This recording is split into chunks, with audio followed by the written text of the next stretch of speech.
Camille Moreau avait 32 ans, mais certaines journées lui donnaient l'impression d'en avoir vécu 100. Dans son modeste appartement du quartier Montplaisir, à Lyon, elle menait une vie rythmée par les horaires d'école, les factures à payer et les histoires du soir racontées à sa fille de 6 ans, Élise. Depuis le départ brutal de son compagnon, alors qu'elle n'était encore qu'au début de sa grossesse, Camille avait appris à tout faire seule. Non pas par bravade ou par goût de l'indépendance, mais parce qu'elle n'avait eu d'autre choix que de devenir, à la fois, le roc et le refuge de sa fille. Leur logement était petit, sans extravagance, mais rempli de chaleur. Les murs arboraient des dessins aux couleurs hésitantes, signés Élise en lettres mal formées. Une étagère bancale croulait sous les livres pour enfants et les romans qu'elle empruntait à la médiathèque, lus tard le soir quand le silence redevenait roi. Le parquet grinçait, les radiateurs toussaient, mais c'était chez elle. Camille travaillait comme assistante administrative dans une école primaire, à une quinzaine de minutes à pied. Elle y arrivait chaque matin avant 8 heures, les bras chargés de dossiers, le visage serein malgré les cernes. Ses collègues l'appréciaient pour sa discrétion et sa fiabilité, bien qu'elle restât en retrait lors des pauses et des déjeuners. Elle ne parlait presque jamais d'elle-même, préférant écouter les récits des autres. Beaucoup ignoraient qu'elle élevait seule un enfant. Élise, vive et curieuse, semblait porter en elle la lumière que sa mère tentait de préserver malgré les ombres. Chaque jour, elle posait 1000 questions, riait pour un rien et transformait les fins de journée en petites fêtes. Camille s'efforçait de faire du quotidien un terrain d'amour et de sécurité. Elle n'en avait pas grand-chose, mais elle savait l'une l'autre, et la plupart du temps, cela suffisait. Mais lorsque décembre s'installait et que les vitrines s'illuminaient de guirlandes dorées, quelque chose se fissurait. Les rues de Lyon devenaient féeriques, les marchés de Noël envahissaient les places, les gens semblaient plus pressés, plus heureux, plus entourés. Et Camille, elle, sentait en elle un vide plus grand que d'habitude. Les souvenirs d'un amour trahi, l'absence d'un avenir partagé, l'injustice d'avoir dû tout affronter seule, tout cela se faisait plus lourd. Chaque soir, après avoir couché Élise, elle s'autorisait un moment de silence, assise près de la fenêtre, un thé à la main. Elle regardait la ville briller sous les décorations, les couples marcher bras dessus bras dessous, les familles rire ensemble. Une mélancolie douce, tenace, s'installait en elle. Elle n'enviait pas vraiment les autres, mais elle se demandait si elle connaîtrait un jour ce genre de bonheur tranquille. Elle se le refusait sans doute, persuadée que ce n'était pas pour elle. Les contes de fées n'arrivaient pas aux femmes comme elle, pensait-elle. Les mères célibataires n'avaient non pas le luxe de rêver. Pour Élise, elle souriait toujours. Mais au fond, Camille sentait que quelque chose manquait. Pas seulement un compagnon, non. Il lui manquait un espace pour elle-même, un moment de légèreté, un souffle de surprise dans sa vie ordonnée. Pourtant, elle n'aurait jamais imaginé que ce souffle viendrait à elle sous la forme d'un rendez-vous arrangé, et encore moins à Noël. Le lundi suivant, dans la salle des professeurs de l'école primaire Jean Massé, un parfum de café chaud et de fatigue planait dans l'air. Camille s'était installée à une petite table près de la fenêtre, un dossier de bulletins dans les mains, son esprit flottant ailleurs. Dehors, le ciel de décembre s'assombrissait déjà, et les premières lumières de Noël commençaient à s'allumer dans les rues de Lyon. À l'autre bout de la pièce, Victoire, enseignante dynamique à la voix claire et au rire communicatif, la fixait avec un air que Camille connaissait bien. C'était ce regard mi-sérieux, mi-comploteur qu'elle adoptait chaque fois qu'elle avait une idée un peu folle derrière la tête. « Camille, dit-elle soudain, en s'asseyant face à elle sans invitation, « j'ai une proposition. Avant que tu ne dises non, promets-moi au moins d'écouter. » Camille leva les yeux, un sourire déjà fatigué aux lèvres. « Je sens que je vais regretter de dire oui. Peut-être. Mais peut-être pas, » répondit Victoire avec ce ton enjôleur qu'elle utilisait parfois avec ses élèves. Voilà, samedi soir, il y a un dîner, un genre de rencontre de Noël. C'est discret, sympa, dans un très bon restaurant. Pas une soirée bouffe, pas un speed dating ridicule. C'est organisé par une amie à moi, et les invités sont triés sur le volet. Je veux que tu y ailles. Camille secoua doucement la tête. Tu sais très bien que ce n'est pas pour moi, ce genre de choses. Je n'ai pas le temps, ni la tête à ça. Et puis, Élise, ta mère peut la garder, non? Ou même ta voisine. Je t'ai déjà entendu dire qu'elle t'adorait. Camille, franchement, ce n'est qu'un dîner, rien de plus. Tu mérites au moins une soirée pour penser à toi. Une seule. Et je vais me pointer là-bas, seule, Pour m'asseoir en face d'un inconnu? Non merci, j'ai dépassé l'âge de jouer à ces jeux. Victoire se pencha un peu plus vers elle, la voix soudain plus douce. Je ne plaisante pas, Camille. Tu es brillante, douce, drôle. Tu as le droit d'être autre chose qu'une maman parfaite. Tu peux encore être une femme. Et qui sait, ce ne sera peut-être pas l'amour de ta vie, mais ça pourrait être un moment agréable. Tu en as besoin. Camille poussa un soupir, tira machinalement sur la manche de son pull. Une partie d'elle voulait céder, mais l'autre, plus forte, lui criait de ne pas se faire d'illusions. Elle n'était pas prête pour les faux semblants, les sourires forcés, les conversations creuses. Elle avait construit autour d'elle un mur de calme et de contrôle. L'idée de s'en éloigner, même pour une soirée, la troublait. Je ne veux pas de complications, Victoire. J'ai une vie simple et j'ai mis du temps à la rendre stable. Je ne veux pas que quelqu'un vienne tout chambouler. Et si personne ne chamboulait rien? Et si c'était simplement un bon repas dans un joli cadre avec quelqu'un de respectueux? Je te le promets, Camille, c'est un environnement sûr. Pas de piège, pas de plan bizarre. C'est Noël. Tu mérites une soirée à table, sans petite cuillère à laver après. Camille haussa un sourcil amusé malgré elle. Tu as préparé ce discours? Depuis septembre, admit Victoire en riant. Tu n'as pas idée du nombre de fois où j'ai failli te le sortir. Mais je sentais que ce n'était pas encore le moment. Et maintenant si. Un long silence s'installa. Camille regarda par la fenêtre, observant les flocons qui commençaient à tomber avec lenteur. La ville se préparait à la fête. Les vitrines se garnissaient de rubans et de fausses neiges. Partout, les gens semblaient s'autoriser un peu de magie. Peut-être, juste peut-être, elle pouvait en faire autant. Une soirée, un dîner, rien de plus. Très bien, souffla-t-elle. Mais à une condition, tu me promets que ce ne sera pas étrange. Pas de photos, pas de musique ringarde, pas de type bizarre qui me demande combien j'ai de points de fidélité au supermarché. Victoire leva la main comme pour prêter serment. Promis. C'est un dîner dans un endroit magnifique. Et le type est normal, gentil, même un peu réservé, paraît-il. Il a juste besoin d'une pause, comme toi. Tu le connais? Victoire marqua un temps. Disons que j'ai entendu de très bonnes choses sur lui. Fais-moi confiance, je m'occupe de tout. Tu n'as qu'à te pointer samedi à 20h.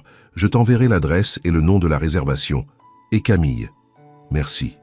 Camille esquissa un sourire hésitant, encore incrédule d'avoir accepté. Elle sentait déjà le poids de l'incertitude, mais aussi une drôle de légèreté, comme si quelque chose venait de bouger, imperceptiblement, dans le cours bien réglé de ses journées. Le reste de la semaine passa dans une sorte d'étrange attente. Chaque jour, Camille pensait annuler. Elle rédigeait mentalement des messages pour dire qu'elle ne viendrait pas, mais elle ne les envoyait jamais. Chaque soir, Élise, avec son intuition enfantine, remarquait quelque chose. « Tu vas quelque part ce week-end » demanda-t-elle un soir pendant qu'elles dessinaient ensemble. « Peut-être » répondit Camille en haussant les épaules. « Un dîner. Tu vas porter ta robe verte, celle qui te fait ressembler à une fée ?» Camille rit, touchée par la naïveté de la question. Elle n'était pas une fée. Elle n'était même pas sûre d'être à la hauteur de quoi que ce soit d'autre qu'une mère fatiguée. Mais peut-être que cette robe, oubliée au fond de l'armoire, pouvait reprendre vie pour une nuit. Le samedi arriva plus vite que prévu. À 19h45, Camille se regarda dans le miroir de l'entrée.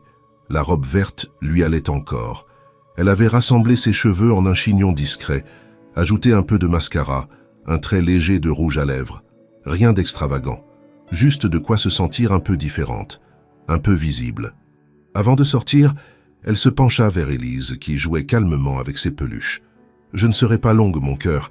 Mamie va rester avec toi ce soir. » Élise la regarda, sérieuse, comme si elle comprenait l'importance du moment. « Amuse-toi, maman. » Sur le trajet, Camille se sentit nerveuse.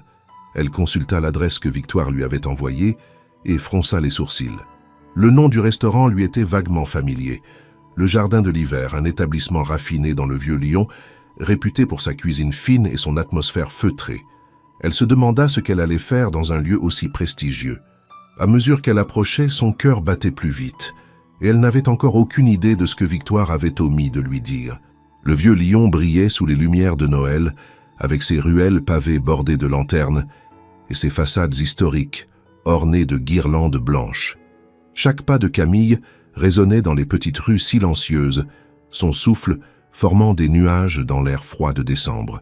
Elle tenait son manteau serré autour d'elle, tentant de calmer la tension qui lui nouait le ventre. L'adresse indiquée par Victoire l'avait mené à une porte élégante en bois sombre, encadrée de vitraux givrés. Une plaque discrète indiquait le nom du restaurant, le Jardin de l'Hiver. Elle hésita un instant, se demandant si elle devait vraiment franchir cette porte. L'endroit respirait le luxe, mais un luxe tranquille, sans ostentation. Derrière les vitres, elle devinait des nappes blanches impeccables, des chandeliers à la lumière douce, des serveurs en veston noir glissant entre les tables avec une aisance calculée. Tout semblait trop raffiné, trop loin de son quotidien. Mais elle inspira profondément, s'obligea à penser que ce n'était qu'un dîner, puis poussa la porte. L'intérieur était encore plus impressionnant. Un parfum subtil d'herbes fraîches et de bois flottait dans l'air. Une musique classique jouait en fond, assez bas pour ne pas déranger les conversations. Le maître d'hôtel, un homme à l'allure stricte mais au sourire professionnel, s'approcha dès qu'elle entra. « Bonsoir, madame. Vous avez une réservation ?»« Oui, je crois. Camille Moreau. Enfin, c'est un rendez-vous arrangé. Peut-être au nom de... » Lefebvre coupa l'homme avec un léger hochement de tête. « Suivez-moi, je vous prie. » Ce nom ne disait rien à Camille. Elle se contenta de le suivre, le cœur battant. En traversant la salle, elle sentit quelques regards se poser sur elle. Était-ce son hésitation, sa robe trop simple, ou simplement son air de ne pas appartenir à ce monde? Peu importait. Elle avait promis à Victoire qu'elle essaierait. Ils atteignirent une table légèrement à l'écart, à l'angle d'une baie vitrée donnant sur une cour intérieure décorée de branches de sapin et de lumière blanche. Un homme était déjà assis, vêtu d'un costume sombre impeccable, la chemise légèrement déboutonnée au col sans cravate. Il leva les yeux à son approche et se leva aussitôt. Camille s'arrêta net. Il n'était pas simplement élégant. Il dégageait une présence, un calme, une assurance presque irréelle. Sa traits étaient au familier, trop pour être anodin. Elle l'avait vu quelque part, dans un article, un journal télévisé, peut-être même sur une couverture de magazine. Il s'agissait de Julien Lefebvre, un nom qu'elle n'avait pas associé jusqu'à maintenant. Mais oui, c'était lui, le fondateur de Lefebvre Technologies, une des figures les plus en vue du secteur numérique en France. Un homme dont on parlait pour ses innovations, sa fortune, ses prises de parole. Un homme qui, par sa simple réputation, semblait à des années-lumière de son quotidien. « Bonsoir Camille », dit-il avec un sourire chaleureux. « Je suis content que vous soyez venue. » Elle resta figée, les yeux écarquillés, incapable de masquer sa surprise. « Je crois qu'il y a une erreur, balbutia-t-elle. Je suis désolé, je ne devais pas. »« Vous êtes bien Camille Moreau ?» demanda-t-il sans perdre son calme. Elle hocha la tête, encore confuse. « Alors c'est parfait. Victoire m'a parlé de vous. Pas de panique, je sais que ce n'est pas ce que vous attendiez. Moi non plus, à vrai dire. » Elle ouvrit la bouche, mais aucun mot ne sortit. Julien fit un signe au serveur, indiquant que tout allait bien, puis invita Camille à s'asseoir. « S'il vous plaît. Juste un dîner, rien d'extraordinaire. Vous pouvez partir quand vous voulez, évidemment. » Elle s'installa lentement, encore sous le choc. Julien Lefebvre. Pourquoi lui? Pourquoi ce cadre somptueux? Pourquoi Victoire lui avait-elle caché ce détail? « Je crois que je devrais partir, dit-elle, la voix basse. « Je comprendrai, répondit-il sans broncher. Mais permettez-moi de vous dire une chose. Je ne suis pas ici pour jouer à un jeu mondain. J'ai accepté cette soirée à contre-cœur. Des amis pensent que je devrais rencontrer des gens normaux. Je ne sais pas ce que cela veut dire exactement. Mais vous avez l'air normal, dans le bon sens du terme. » Le ton n'était pas condescendant. Au contraire, il semblait sincère, presque maladroit. Camille sentit une tension étrange se relâcher. Il ne jouait pas un rôle, et elle-même, bien qu'encore sur la défensive, ne se sentait pas moquée ou manipulée. Victoire m'a assuré que ce serait simple, léger. Pas ça, fit-elle en désignant l'endroit du regard. J'ai réservé ici pour une raison très bête, dit-il en souriant. J'aime la cuisine, et c'est le seul lieu où je peux dîner tranquillement, sans qu'on me prenne en photo ou qu'on vienne me parler de contrat. Elle le regarda, cherchant des signes d'arrogance, de prétention. Il n'y en avait pas, juste une forme d'honnêteté tranquille, et peut-être, derrière ses yeux clairs, une solitude qu'elle reconnaissait même si elle portait un costume bien plus cher. « Très bien, souffla-t-elle, mais je ne promets rien. Je suis venue à reculons. Si vous me parlez d'argent ou de start-up, je pars. »« Marché conclu, répondit-il avec un petit rire. « Et moi, si vous me parlez de budget de cantine ou de fournitures scolaires, je ferai pareil. » Un sourire involontaire naquit sur les lèvres de Camille.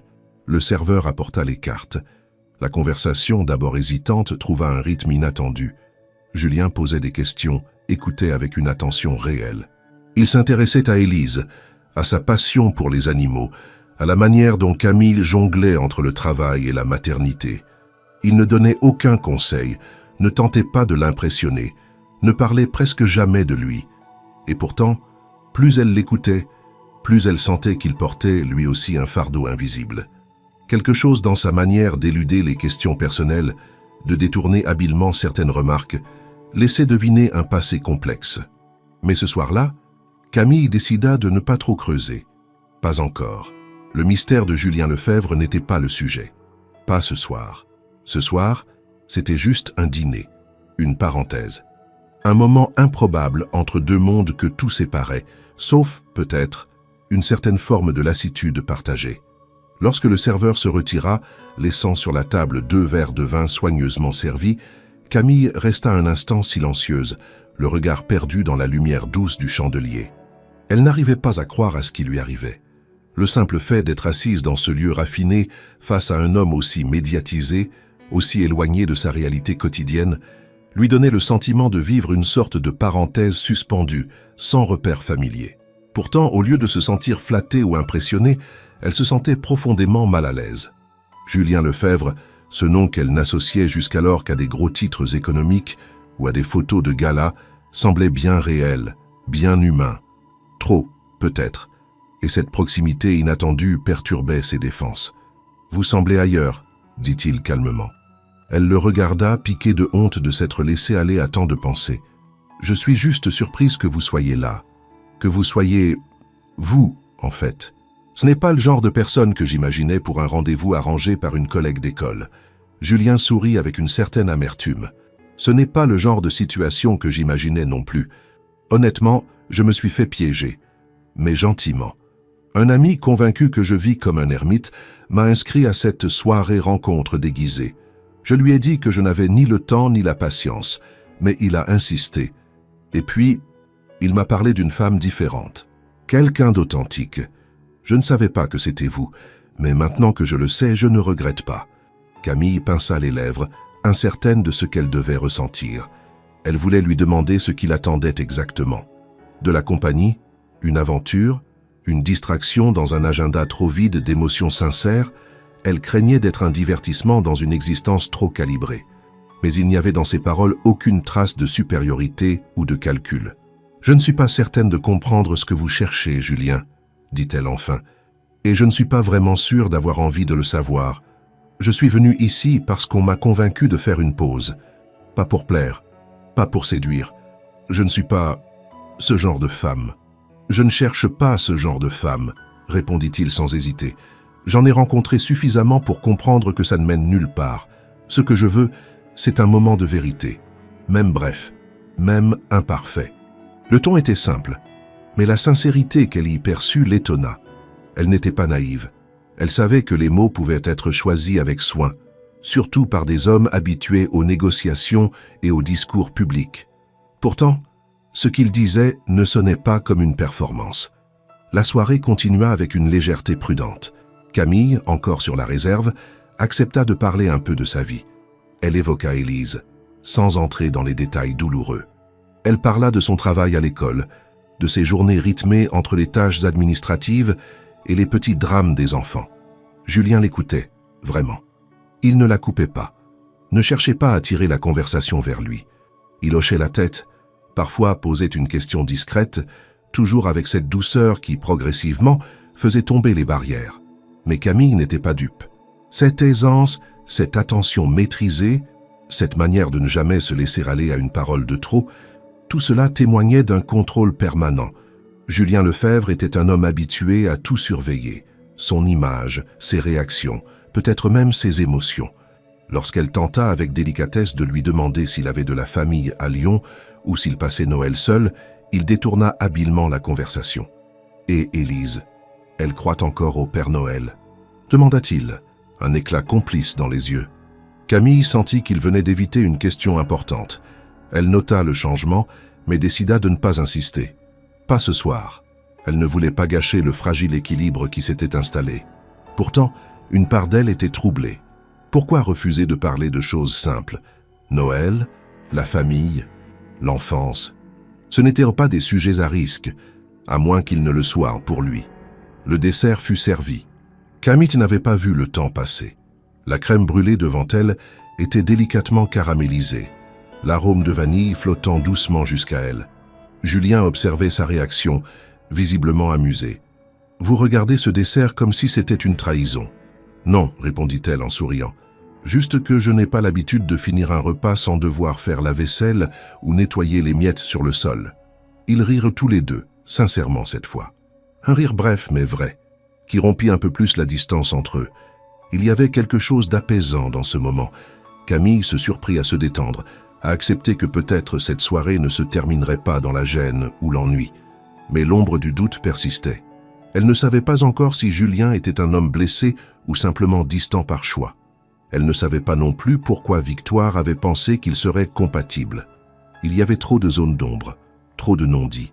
Et pourtant, une étrange curiosité naissait en elle, malgré sa prudence naturelle. Elle voulait comprendre cet homme, non pas pour s'en approcher, mais pour savoir ce qu'il cachait derrière cette façade de calme parfait. Quand le dîner toucha à sa fin, Julien ne proposa pas de prolonger la soirée. Il ne suggéra pas de marcher un peu, ni même d'échanger leurs numéros. Il demanda simplement si elle voulait qu'un taxi soit appelé pour elle.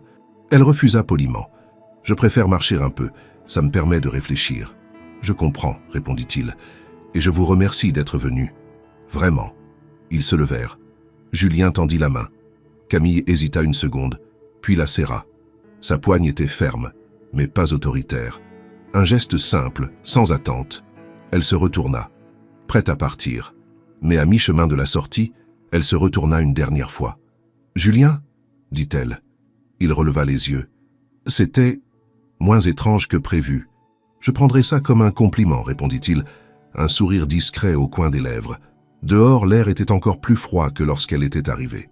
Camille marcha lentement dans les rues illuminées, les mains dans les poches, la tête pleine d'interrogations. Elle ne savait pas ce que cette soirée représentait, ni si elle allait revoir Julien. Mais pour la première fois depuis longtemps, elle avait vécu quelque chose qui ne tournait pas autour de sa fille, de son travail ou de ses responsabilités. Et même si elle refusait de l'admettre, cela lui avait fait du bien. Dans les jours qui suivirent ce dîner singulier, Camille eut du mal à remettre de l'ordre dans ses pensées. Le quotidien reprit sa place, implacable comme une horloge bien réglée.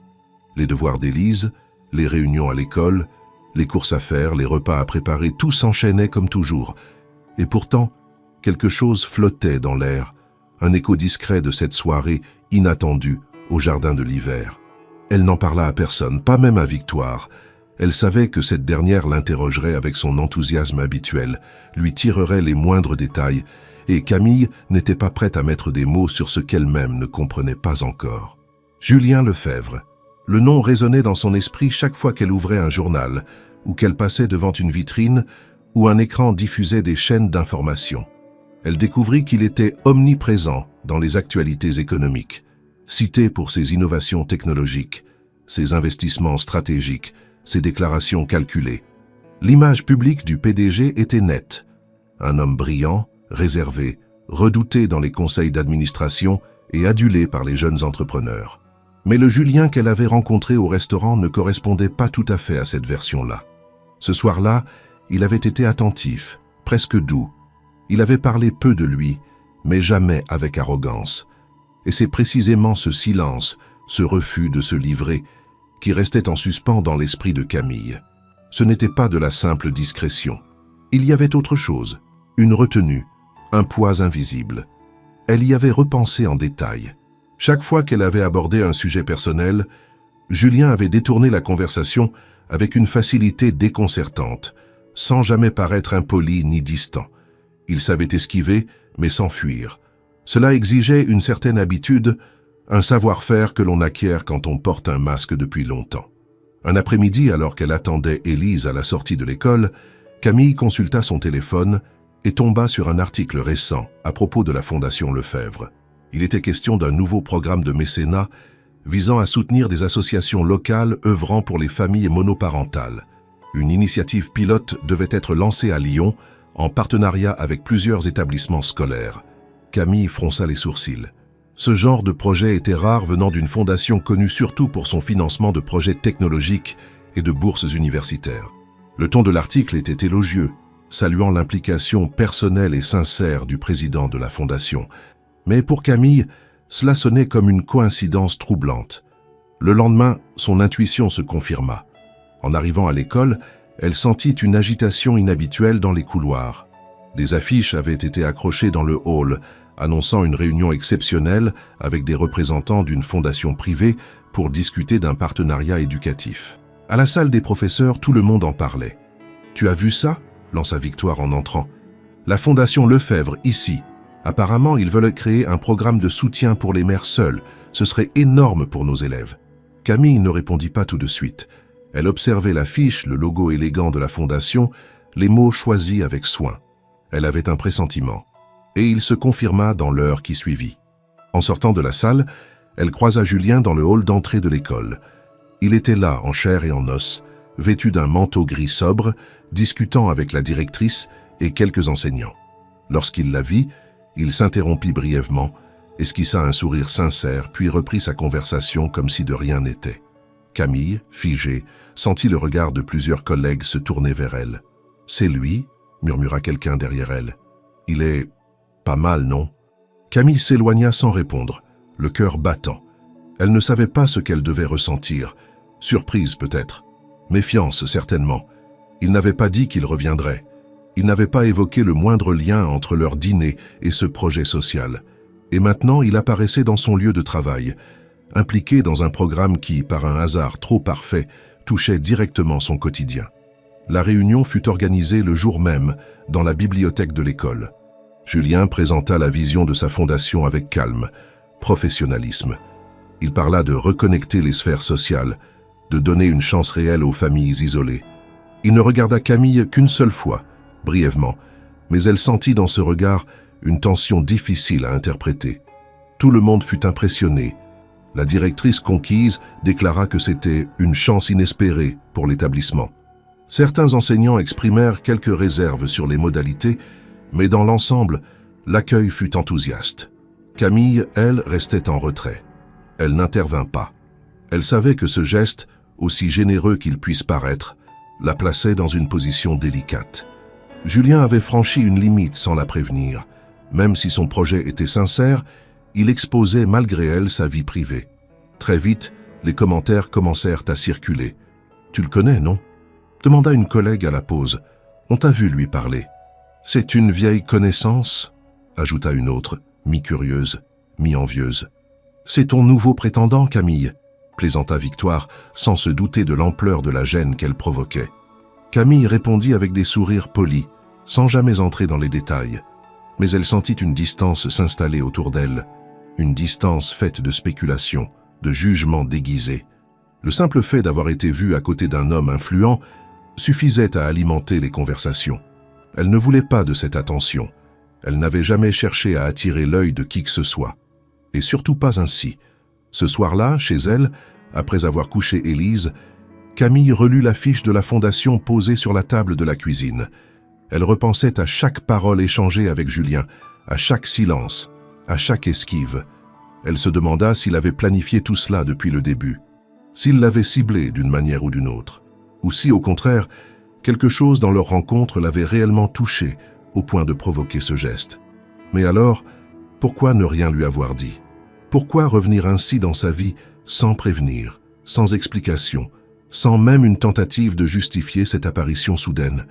Camille ne savait plus quoi penser, et elle savait que ce trouble ne faisait que commencer.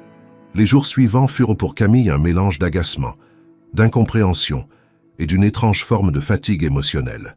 L'apparition inattendue de Julien à l'école, la création soudaine d'un programme social lié à son propre quotidien, et les regards de ses collègues pesant désormais sur chacun de ses gestes, tout cela avait bouleversé l'équilibre qu'elle s'était évertuée à construire pendant des années.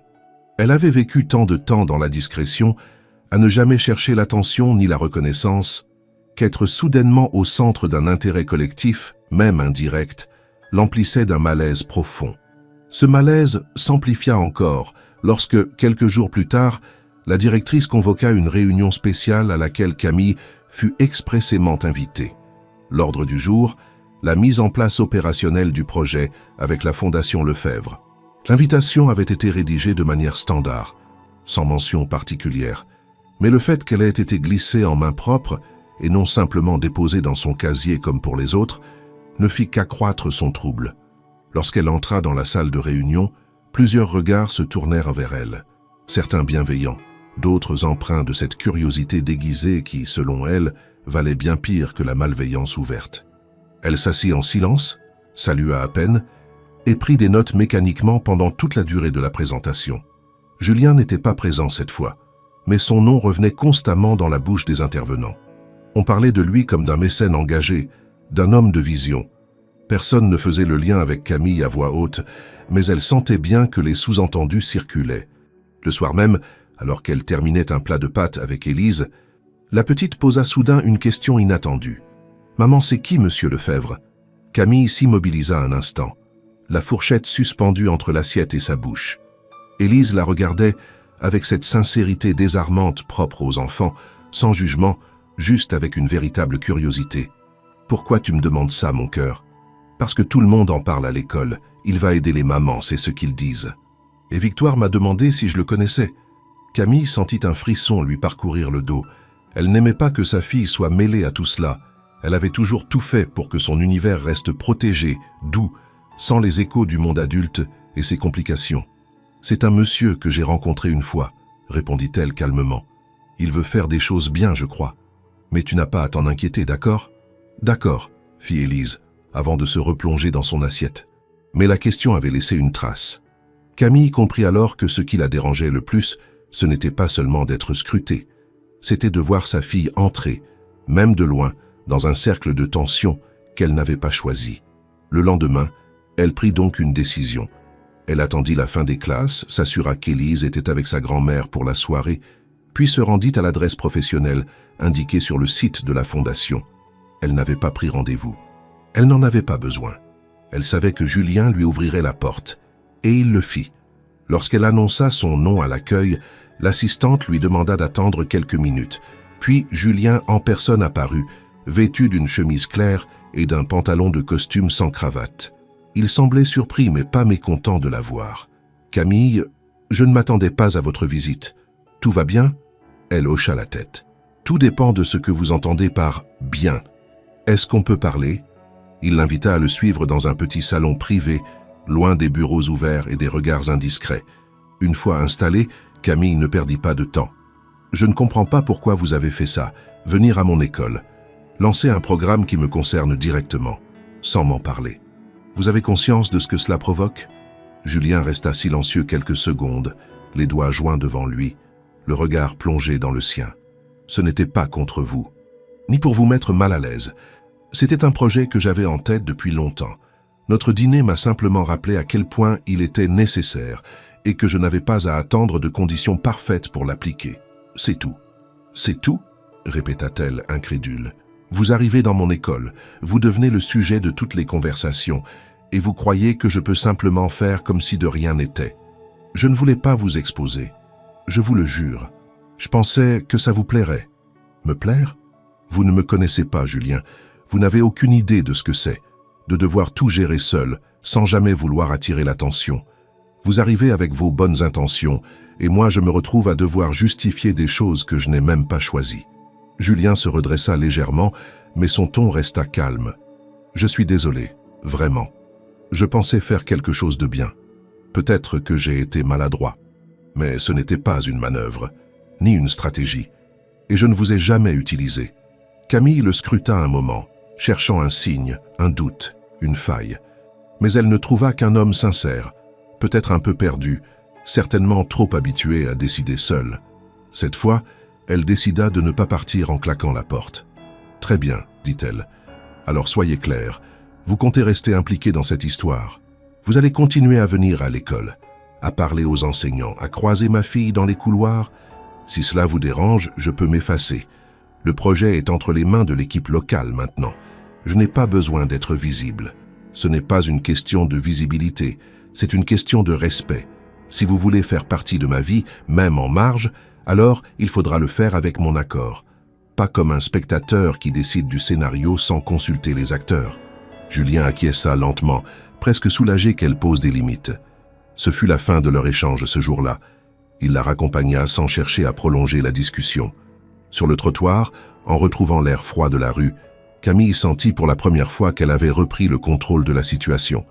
Elle ne savait pas ce que Julien représentait réellement pour elle, mais elle savait désormais ce qu'elle voulait, garder le pouvoir sur sa propre histoire. Et à partir de ce jour, toute personne qui voudrait y entrer devrait le faire à ses conditions.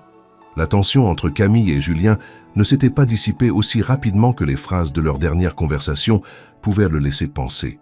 Pendant plusieurs jours, elle l'évita délibérément, choisissant ses horaires avec soin pour ne pas croiser la moindre trace de son implication dans l'école. Les discussions autour du programme social de la Fondation Lefebvre continuaient à alimenter les couloirs, et même si personne ne l'impliquait directement, Camille savait que tous faisaient le lien.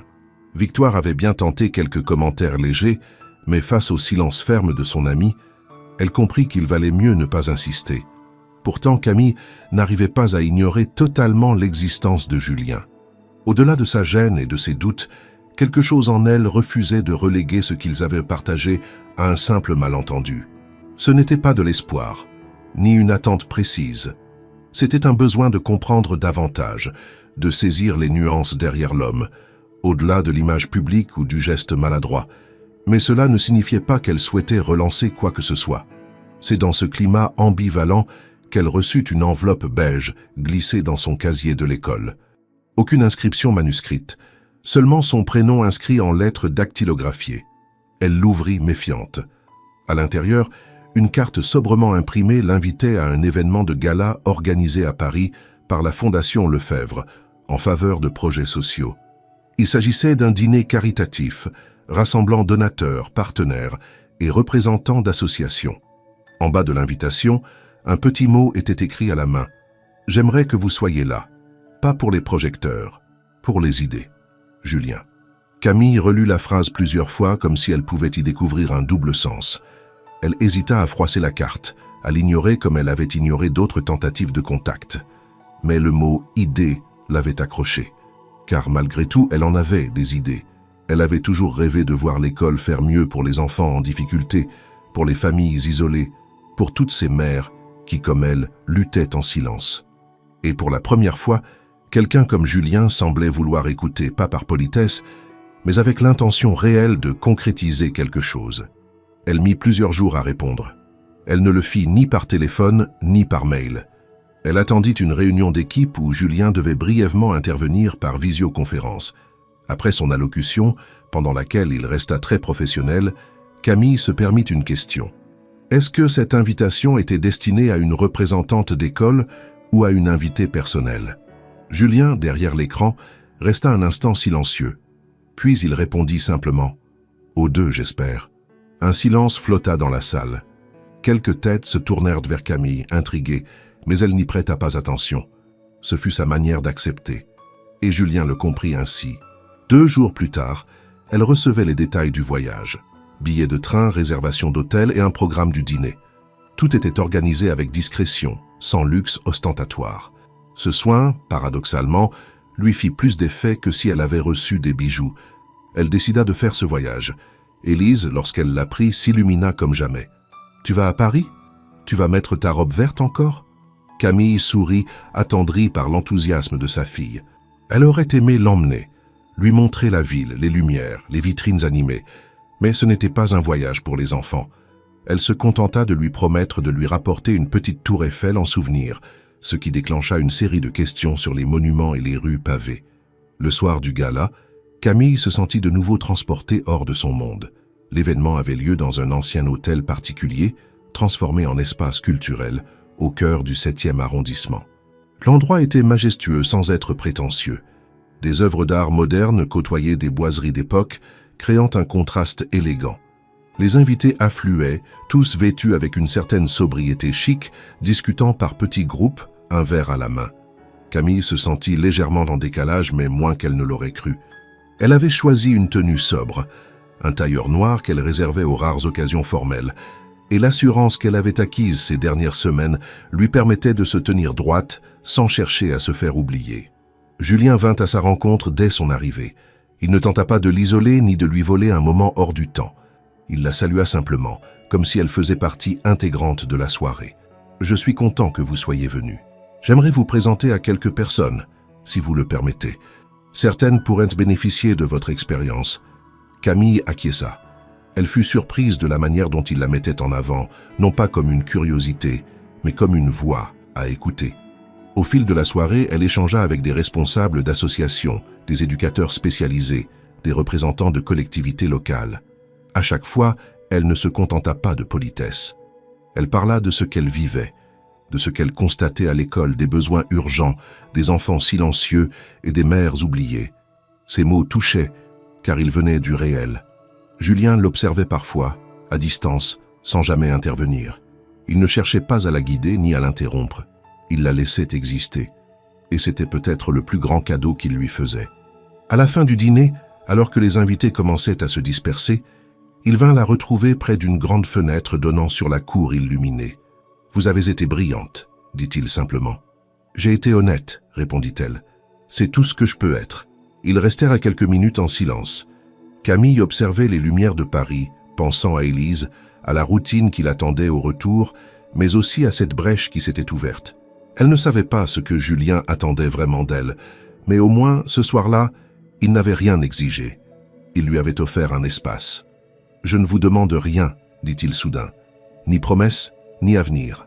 Juste que vous sachiez que si vous avez envie de parler et de travailler sur ces idées, je suis là. » Camille ne répondit pas tout de suite. Puis elle tourna la tête vers lui. « Et si je n'ai envie de rien, vous serez là aussi ?» Il sourit, sans arrogance. « Oui, même dans le silence. » Ce fut la première fois qu'elle crut entièrement à ces mots, parce qu'il ne promettait rien d'autre que ce qu'il disait. Pas d'illusion, pas de rêve, juste une présence.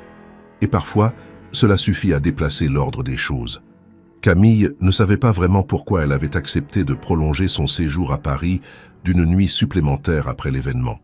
Peut-être une envie de ralentir, de ne pas retourner trop vite dans la routine, ou simplement un besoin de comprendre ce qu'elle avait ressenti au cours de la soirée.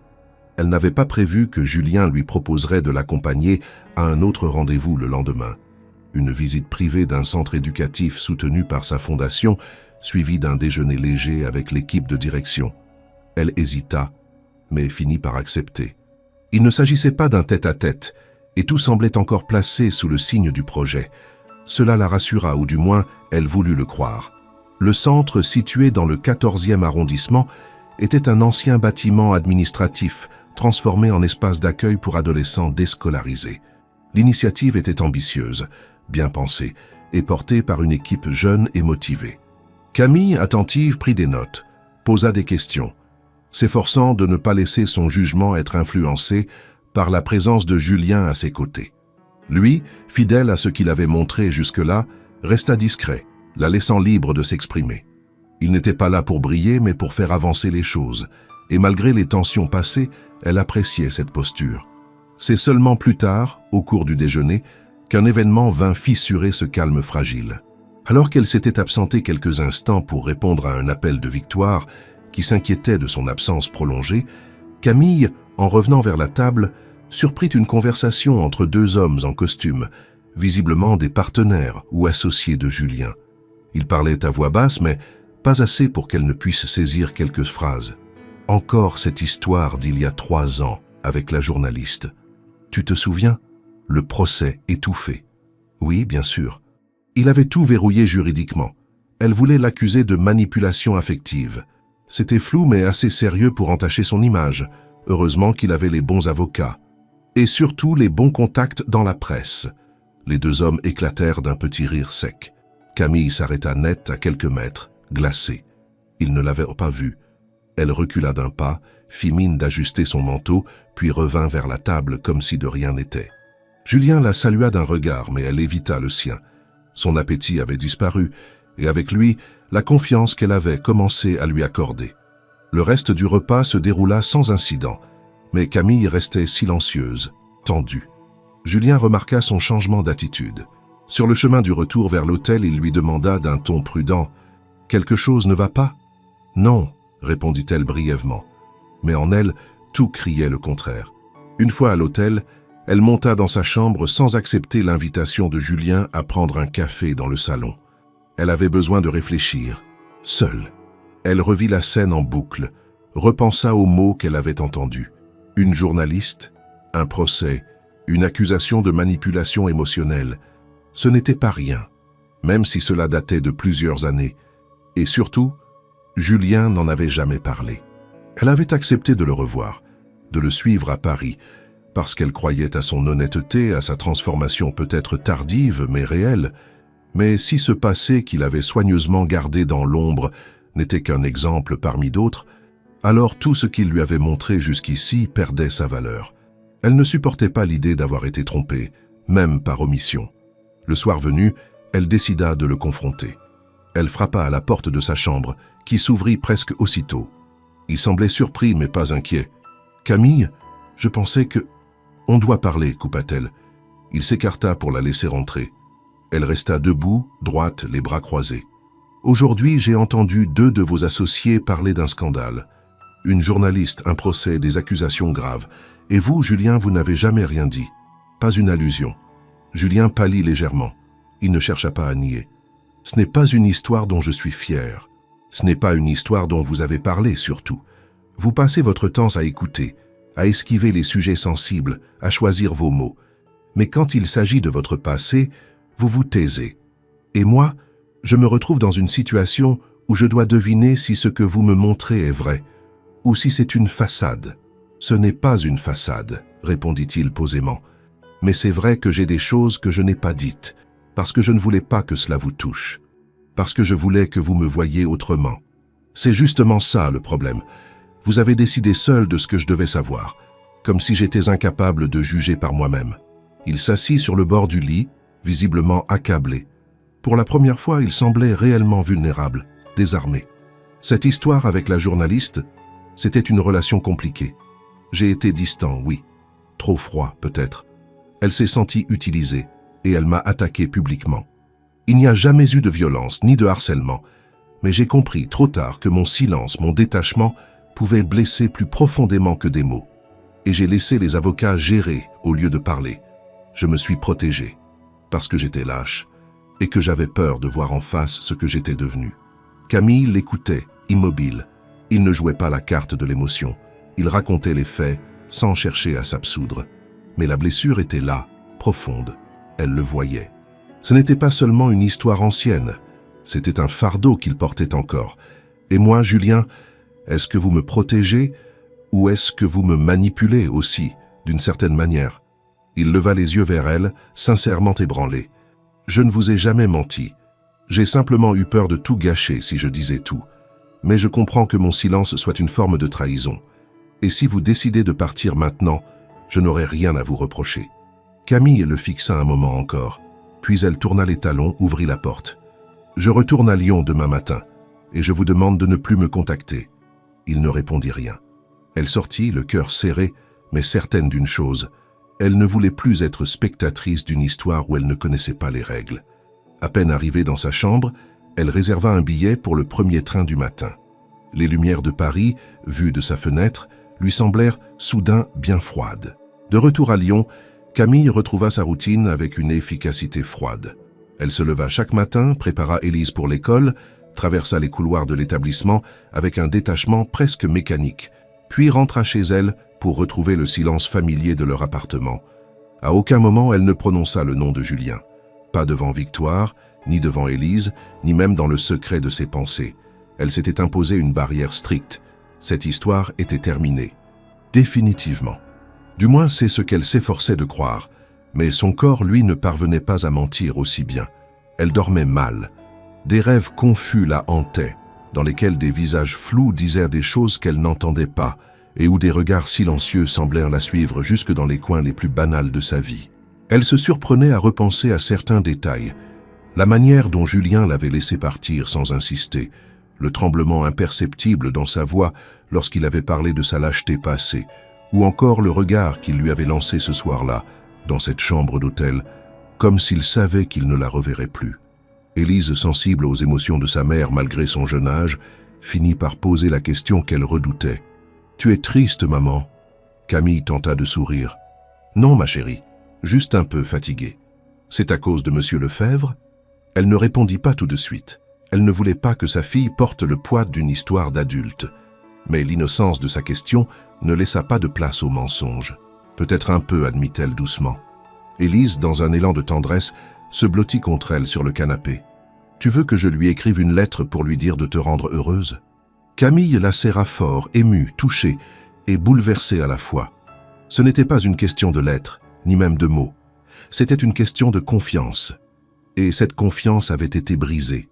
Pourtant, quelque chose en elle refusait de classer toute cette histoire comme une simple erreur. Elle ne comprenait pas pourquoi. Quelques jours plus tard, Victoire frappa à sa porte un dimanche matin, un sac de croissants à la main et cet air têtu qui annonçait qu'elle n'était pas venue simplement pour bavarder. Camille la fit entrer, résignée. Elles s'assirent à la cuisine pendant qu'Élise jouait dans sa chambre. « Je sais que tu ne veux pas parler de Julien, » dit Victoire en brisant un morceau de brioche. « Mais je vais en parler quand même. » Camille leva les yeux au ciel, mais ne répondit pas. « J'ai fait des recherches. Pas parce que tu m'as demandé, évidemment, mais parce que j'en avais marre de t'entendre soupirer dans les couloirs. »« Je ne soupire pas, » protesta Camille, piquée. « Si, tout le temps. Bref, tu te souviens de cette histoire dont tu m'as parlé, cette journaliste qui l'aurait accusée, ce procès étouffé ?» Camille hocha la tête, méfiante. « Eh bien, j'ai creusé un peu, et j'ai trouvé des articles. Beaucoup ont été retirés ou modifiés, mais certains forums en parlent encore. Des discussions entre anciens collègues, des commentaires de journalistes. L'histoire est beaucoup plus floue qu'elle n'en avait l'air. Floue comment? La femme en question a disparu des médias après l'affaire. Elle a été accusée, plus tard, d'avoir tenté de faire chanter un autre dirigeant d'entreprise.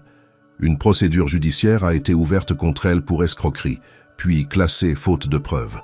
Mais ce qui est sûr, c'est que plusieurs personnes ont affirmé qu'elle inventait ou exagérait des faits pour obtenir de l'argent ou de l'attention médiatique. Camille écoutait, troublée. Elle ne voulait pas que cela change quoi que ce soit. Elle ne voulait pas se laisser attendrir par une nouvelle version des faits. Elle voulait tenir bon, rester fidèle à sa décision. Mais une faille venait de s'ouvrir. « Tu penses qu'il disait la vérité alors ?» murmura-t-elle. « Je pense qu'il ne t'a pas tout dit parce qu'il avait honte, et que parfois la honte pousse les gens à se taire, pas à mentir. Ce n'est pas la même chose. » Camille sentit sa gorge se nouer. Le souvenir de Julien, assis sur le lit, incapable de trouver les bons mots, lui revint en mémoire. Elle ne voulait pas l'excuser, mais peut-être qu'elle avait été trop rapide dans son jugement, ou trop exigeante.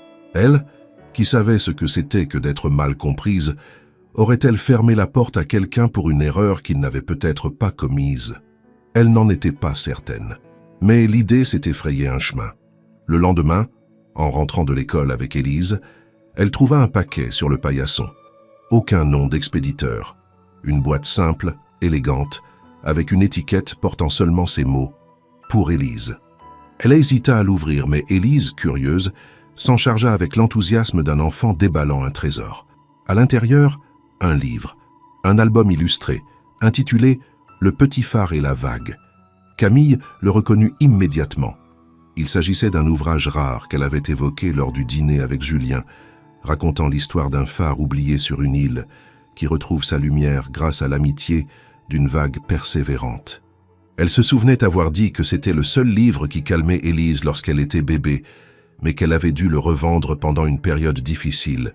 Le voir là, entre les mains de sa fille, fut comme un coup dans l'estomac. « Tu crois que c'est lui ?» demanda Élise en caressant la couverture. Camille hocha la tête, émue. « Je pense que oui. Alors il est gentil, quand même. Peut-être, » souffla-t-elle, en sentant ses certitudes se fissurer. Elle resta longtemps ce soir-là, assise sur le canapé, le livre posé sur ses genoux. Elle ne savait pas encore ce qu'elle allait faire, mais elle comprenait désormais que tirer un trait définitif n'était pas aussi simple, parce que certaines personnes laissaient des marques qui ne s'effaçaient pas avec le temps, ni même avec la colère, parce qu'il y avait des gestes qui disaient ce que les mots n'avaient pas su dire. Parce que parfois, un simple livre envoyé sans mots pouvait valoir plus qu'un discours. La veille de Noël arriva dans un mélange de lumière dorée et de fatigue accumulée. La ville de Lyon, drapée dans ses plus beaux habits d'hiver, s'animait sous les guirlandes suspendues au-dessus des rues commerçantes.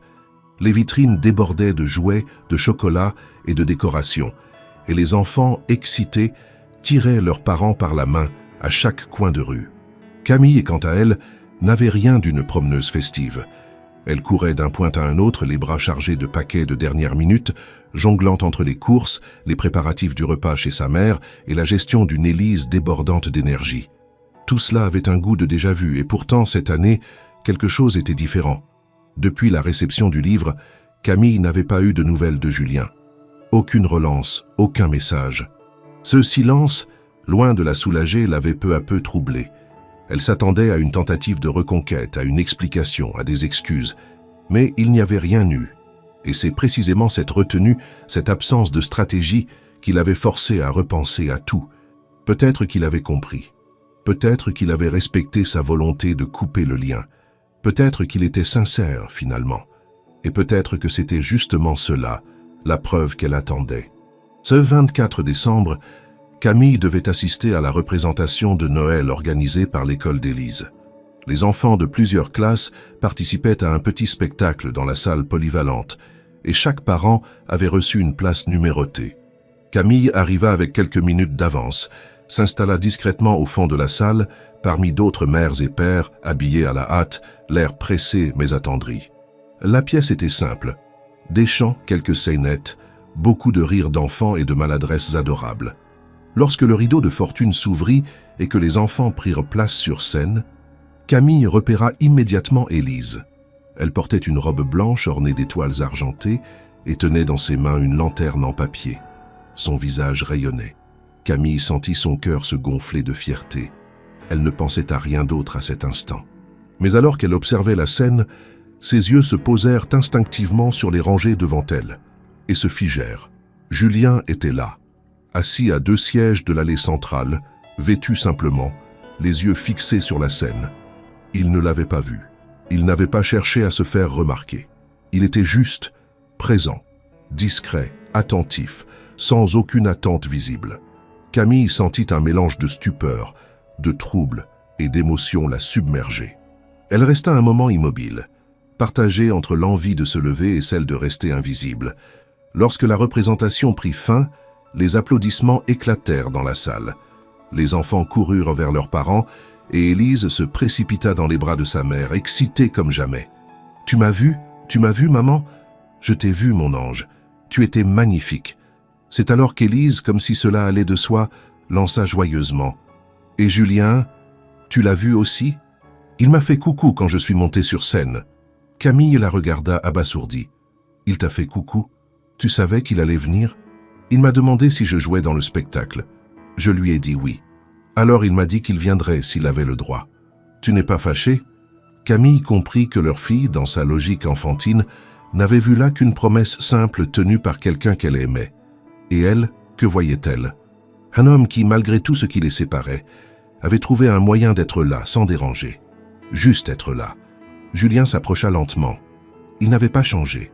Toujours ce calme, cette retenue, mais dans son regard, il y avait autre chose.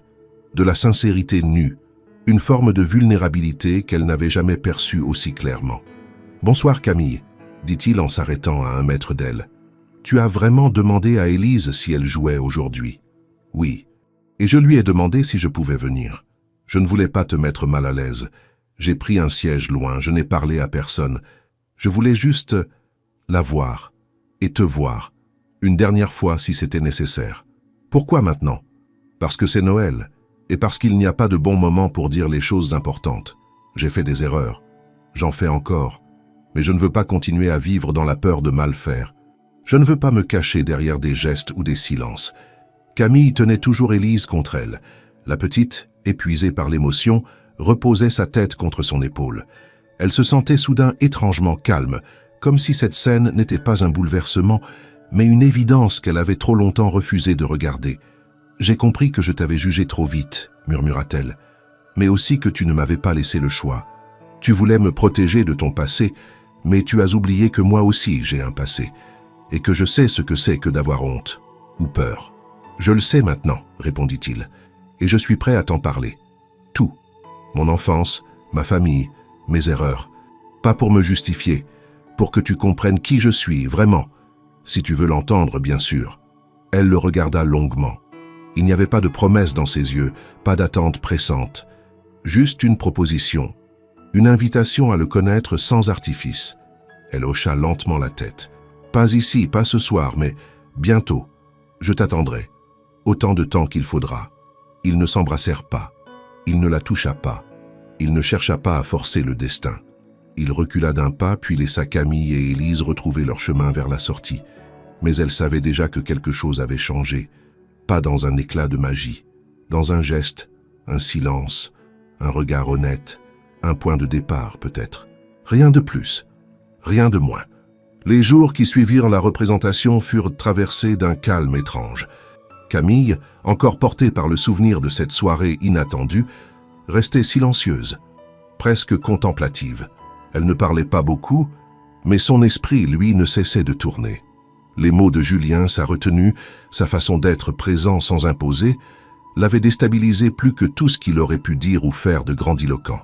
Et Élise, de son côté, semblait avoir naturellement intégré cette présence, comme si Julien avait toujours été là, quelque part, dans l'arrière-plan de leur vie. Elle n'en parlait pas tous les jours, mais lorsqu'elle le faisait, c'était avec une spontanéité désarmante. Ce naturel chez sa fille perturbait Camille davantage qu'elle ne voulait l'admettre. Le 27 décembre, alors que la ville se vidait peu à peu de ses décorations et que les rues retrouvaient leur rythme ordinaire, Camille reçut un message court de Julien. « J'aimerais te parler. Quand tu voudras. » Elle resta un long moment à regarder l'écran sans répondre. Elle aurait pu ignorer ce message, comme elle avait ignoré d'autres contacts dans le passé. Mais cette fois, elle sentit qu'elle ne pouvait pas reculer. Il ne s'agissait plus d'un dîner élégant ou d'un projet de fondation. Il s'agissait d'une parole qu'il voulait enfin lui donner. Elle proposa de se retrouver dans un café discret, en dehors du centre-ville. Un endroit simple, loin des regards et du bruit. Julien accepta aussitôt. Ils se retrouvèrent 2 jours plus tard. Camille arriva en avance, s'installa près de la fenêtre et commanda un café noir. Elle fixait les passants sans vraiment les voir, le cœur battant plus vite qu'elle ne l'aurait voulu. Lorsqu'il entra, elle se redressa légèrement, sans toutefois changer d'expression. Julien s'approcha, s'assit face à elle sans chercher d'effusion. Il attendit qu'elle parle. Mais c'est elle qui rompit le silence. « Tu m'as dit que tu voulais me raconter la vérité, toute la vérité. Alors je suis là. » Julien acquiesça. Il prit une légère inspiration, comme s'il s'apprêtait à retirer un poids qu'il portait depuis longtemps. « Ce que je vais te dire, je ne l'ai jamais dit à personne de cette façon. Et je ne t'en veux pas si tu décides, après ça, de partir à nouveau. » Camille garda le silence. Il continua. « Il y a plusieurs mois, j'ai visité l'école où tu travailles. Pas en tant que président de la fondation, en tant qu'homme fatigué qui cherchait à comprendre à quoi pouvait ressembler une vie normale. J'avais entendu parler d'un petit programme local que votre établissement menait et je suis venu discrètement, sans prévenir, pour observer. Je suis entré dans la cour, j'ai traversé le hall et je suis resté un moment à écouter des enfants jouer. Et c'est là que je l'ai vue, Élise. Elle était assise par terre, seule, en train de lire à voix haute pour une peluche. Elle parlait comme si le monde n'existait pas autour d'elle, et à un moment, elle a levé les yeux et m'a souri. Un sourire sans prudence, sans attente, juste un sourire d'enfant qui accueille. Camille sentit sa gorge se serrer. Elle ne dit rien. Julien poursuivit, posément. Je ne savais pas qui elle était, mais ce sourire, il m'a frappé. C'était le genre de choses qu'on reçoit sans savoir pourquoi. J'ai demandé son prénom à une surveillante, puis plus tard j'ai parlé de toi à Victoire. Elle t'a décrit. Elle m'a dit que tu étais sa collègue, que tu élevais seule ta fille, que tu ne cherchais rien. Et c'est là que j'ai eu peur. Il fit une pause. Camille le fixait immobile. Peur de quoi? Peur que cette lumière ne soit pas pour moi, que si j'approchais, je la détruirais. Je savais que si je venais à toi avec mon nom, mon histoire, mon passé, tu me repousserais, et tu aurais eu raison. Alors j'ai demandé à Victoire de créer un contexte, une sorte de prétexte. Je ne voulais pas te tromper. Je voulais seulement une chance d'être vu autrement. Pas comme le PDG. Pas comme l'homme qu'on accuse ou qu'on admire. Juste un homme qui avait été touché par un sourire d'enfant. Camille inspira profondément, luttant contre les émotions qui montaient. Tu m'as observé, tu t'es renseigné sur moi, et tu as organisé un faux rendez-vous sans me dire que tu me connaissais déjà. Tu as fait tout ça en te disant que tu faisais bien. Non, je me suis dit que c'était la seule façon. Et peut-être que c'était une erreur, mais je n'ai rien prémédité de mal. Je ne t'ai pas approché pour te séduire ou pour me racheter une conscience.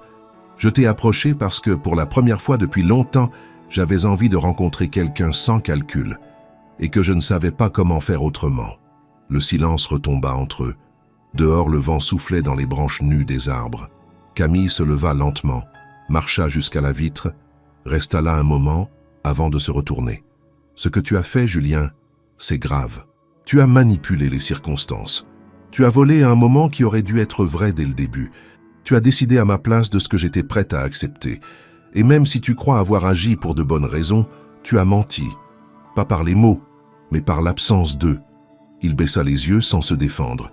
Tu as raison. Mais, ajouta-t-elle, ce que je ressens maintenant, c'est que pour la première fois, tu ne te caches plus. Et je pense que je préfère cette vérité maladroite à un mensonge parfait. Elle retourna s'asseoir. Il leva les yeux vers elle, surpris. Tu n'es pas en train de me dire que tu me pardonnes? Non, je suis en train de dire que je veux voir ce que tu fais de cette vérité, maintenant que tu n'as plus rien à cacher, et que je ne suis plus une inconnue que tu observes de loin. Julien ferma les yeux un instant. Lorsqu'il les rouvrit, une émotion retenue s'y lisait clairement. Je veux tout recommencer, mais pas à zéro, avec tout ce qu'on sait déjà l'un de l'autre. Et avec tout ce que tu voudras garder à distance, je le respecterai. Camille acquiesça. Elle ne savait pas encore si elle pourrait lui faire confiance à nouveau, mais elle savait qu'elle voulait comprendre, avec lucidité, ce lien qui s'était créé. Pas pour retomber dans les bras d'un homme, pas pour combler un vide, mais pour ne plus fuir ce qu'elle sentait en elle depuis le début, qu'au milieu du chaos peut naître quelque chose de différent, pas parfait, mais réel. Le mois de janvier débuta sous une fine pluie constante qui semblait laver les rues de Lyon de leur reste de fête. Les vitrines retrouvaient leur apparence habituelle, les guirlandes avaient disparu, et les conversations se remplissaient à nouveau de factures, de rentrées scolaires et de projets remis à plus tard.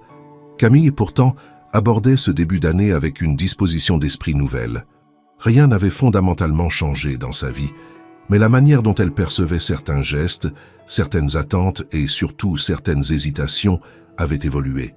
Elle ne s'était pas réveillée un matin avec un sentiment de renouveau ou d'élan romantique.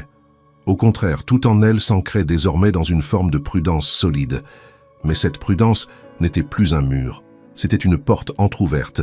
Elle avait revu Julien 2 fois depuis leur conversation au café. La première, il l'avait rejointe à la sortie de l'école, non pas pour lui parler, mais pour l'écouter lui faire un bref résumé d'un atelier qu'elle avait mené avec d'autres mères d'élèves dans le cadre du programme de la Fondation. Il n'avait rien commenté, s'était contenté d'acquiescer et était reparti sans chercher à prolonger l'échange. La deuxième fois, c'était Camille qui l'avait appelé. Elle voulait lui faire part d'une idée pour l'amélioration d'un espace de jeu dans une structure partenaire, et il l'avait invité à venir en parler directement à l'équipe de projet, sans jamais tenter de détourner la rencontre vers un terrain personnel. Cette retenue, cette discipline qu'il s'imposait touchait Camille plus qu'elle ne l'aurait cru. Avec Élise, les choses suivaient un autre rythme. L'enfant, intuitive et sensible, acceptait la présence de Julien comme un fait naturel. Il ne venait pas souvent, mais quand il était là, il ne cherchait pas à occuper tout l'espace. Il observait, jouait parfois, répondait aux questions sans détour et savait aussi s'effacer sans promesse. Ce comportement éveillait chez Camille un respect sincère. Peu d'adultes savaient s'ajuster ainsi à un enfant sans chercher à le séduire ou à s'imposer. Julien, lui, ne forçait jamais le lien. Il le laissait se construire, petit à petit. Camille, de son côté, s'observait dans cette nouvelle dynamique avec une attention presque clinique. Elle notait ses propres réactions, ses moments de doute, ses élans de méfiance, mais aussi les instants où un certain apaisement s'installait. Elle ne cherchait plus à tout comprendre ni à tout contrôler. Elle avançait avec lenteur mais sans reculer. Cette forme de mouvement, bien qu'invisible pour le monde extérieur, représentait pour elle un pas immense. Un samedi de fin janvier, alors que la pluie battait les vitres depuis l'aube, Camille invita Julien à dîner. Rien d'extravagant, un repas simple chez elle, avec Élise, sans mise en scène. Elle voulait voir comment ils s'intégraient dans leur espace, dans leur quotidien, loin des cadres neutres des cafés ou des bureaux. Il accepta immédiatement, sans poser de questions. Lorsqu'il arriva, il apporta un jeu de société adapté à l'âge d'Élise et un petit dessert artisanal qu'il avait trouvé chez un pâtissier discret du quartier. Camille, malgré elle, sourit en voyant qu'il n'avait pas choisi un gâteau hors de prix, mais une tarte rustique, bien présentée, qui rappelait les dimanches en famille. Le dîner se déroula dans une atmosphère étonnamment fluide. Élise était joyeuse, Camille détendue, et Julien attentif sans excès. Ils discutèrent de choses simples, les livres qu'Élise lisait à l'école, les habitudes de la classe, les recettes faciles à faire quand on n'a pas le temps. À aucun moment, il ne fut question de leur passé, ni de leur histoire. Ce fut peut-être cela, justement, qui rendit la soirée si agréable. Une suspension dans le temps, sans attente ni bilan. Après avoir couché Élise, Camille proposa un thé. Julien, installé dans le salon, accepta sans formalisme. Le silence s'installa, confortable. Puis au bout d'un moment, elle prit la parole. « Je ne sais pas où on va, toi et moi, et je ne veux pas me précipiter. J'ai mis des années à me reconstruire, à créer un équilibre pour ma fille et pour moi, et je ne peux pas me permettre de le compromettre pour une incertitude. Je ne te demande rien de définitif, répondit-il. Je veux juste continuer à mériter d'être là, que ce soit comme un ami, un partenaire, un soutien, ce que tu décideras. Il y a encore des choses que je dois digérer. Et parfois, je me surprends à douter, même quand tu fais tout pour me rassurer. Ce n'est pas contre toi, c'est en moi. Je le sais, Camille, et je suis prêt à marcher à ton rythme. » Il ne lui prit pas la main. Il ne chercha pas à l'embrasser. Il resta là, simplement, avec cette posture droite et calme, les mains posées sur ses genoux, les yeux plongés dans les siens, sans défi, sans peur. Elle comprit alors que cette lenteur, cette patience qu'il lui offrait, n'était pas une stratégie. C'était un choix, une manière d'aimer peut-être différente de ce qu'elle avait connu jusqu'à présent.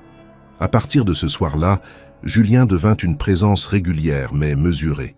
Il ne s'imposait jamais plus d'un soir par semaine. Il ne dormait pas chez elle. Il repartait toujours après que Camille avait fermé la porte de la chambre d'Élise. Il laissait des petits mots parfois, un livre sur la table, une suggestion de promenade, une photo d'un lieu qu'il aimait. Et peu à peu, Camille se rendit compte qu'elle l'attendait. Pas avec fébrilité, avec confiance.